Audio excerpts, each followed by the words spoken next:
tous les gars, nouvelle vidéo. Aujourd'hui, je vais vous apprendre à installer et utiliser Hydra sous Windows. Donc, on va commencer par marquer Install Hydra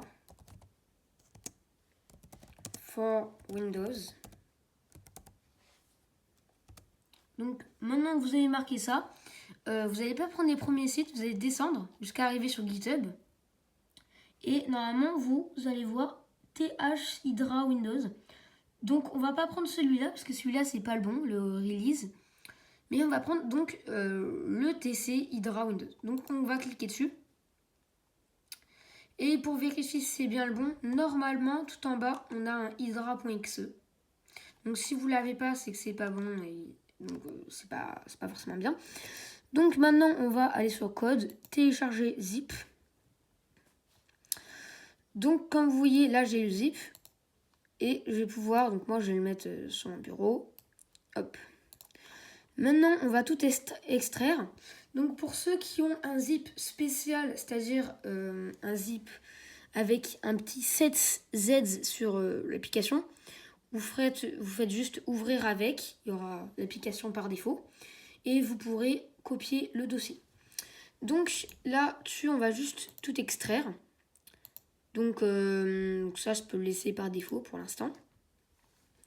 Donc ça va prendre un tout petit peu de temps, normalement. Voilà. Et vous allez avoir le fichier qui va apparaître.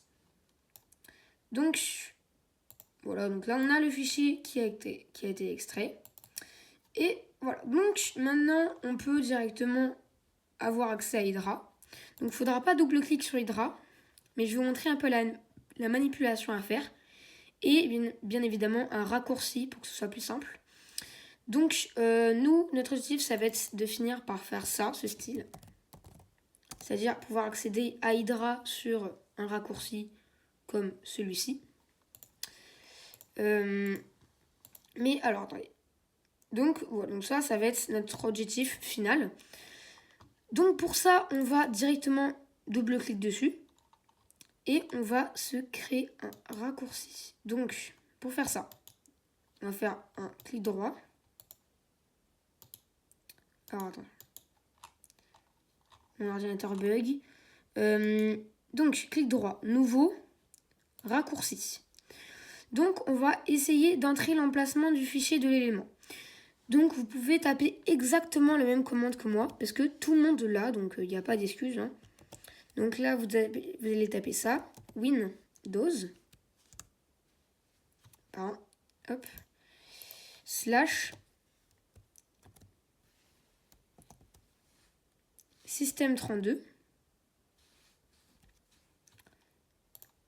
Maintenant, vous avez juste à marquer slash cmd.exe. Là, vous pouvez le renommer comme vous voulez. Moi, je vais juste le renommer Hydra Hacking. Voilà. Donc, maintenant, il y aura ce petit fichier qui va apparaître. Donc, vous pouvez le mettre n'importe où, ça n'a pas trop d'importance. On va ouvrir ses propriétés et on va dire que quand on l'ouvre, on veut qu'il aille dans un certain fichier. Donc, nous, on va lui demander d'aller dans ce fichier-là. On va cliquer, bon voilà, donc moi ça m'a directement fait ça. Mais vous pouvez aussi cliquer sur le petit, voilà, ce petit logo. Donc maintenant, vous allez remplacer ça par ça. Et donc voilà, donc ça c'est fait. Donc si vous voulez faire des changements sur le nom du fichier, il faudra bien évidemment changer ses propriétés. Si vous avez envie de mettre des couleurs spéciales, par exemple, ça c'est le résultat. Moi, je fais un peu le hacker. Donc, je vais mettre le texte en vert, un peu comme le hacking. Et les boîtes, c'est quand tu vas sélectionner quelque chose. Donc, moi, je vais faire quelque chose de plutôt stylé. Par exemple, un système, voilà, comme ça. Et en arrière-plan, la boîte, comme ça. Et pourquoi pas faire un petit système de bleu clair. Voilà. Donc, maintenant qu'on a fait ça, on va pouvoir lancer ça. Et donc là, quand on marque du texte et qu'on souligne. Donc, maintenant qu'on a fait ça, pour vérifier si on a vraiment bien fait la manipulation, on va juste taper Hydra. C'est tout. Et si vous avez tout bien fait, vous allez avoir tout ce texte. Alors, moi j'ai mis en vert, donc ça va être en vert. Mais c'est pas obligé. Donc voilà, donc maintenant on a installé Hydra. Donc vous pouvez faire aussi mon H pour accéder à toutes les touches, etc. etc. Donc si vous voulez avoir un tuto pas complet, mais au minimum complet, pour pouvoir faire son premier hacking, n'hésitez pas à me le dire en commentaire. Et sinon, ce sera hyper rapide à expliquer. Donc voilà. Allez, ciao!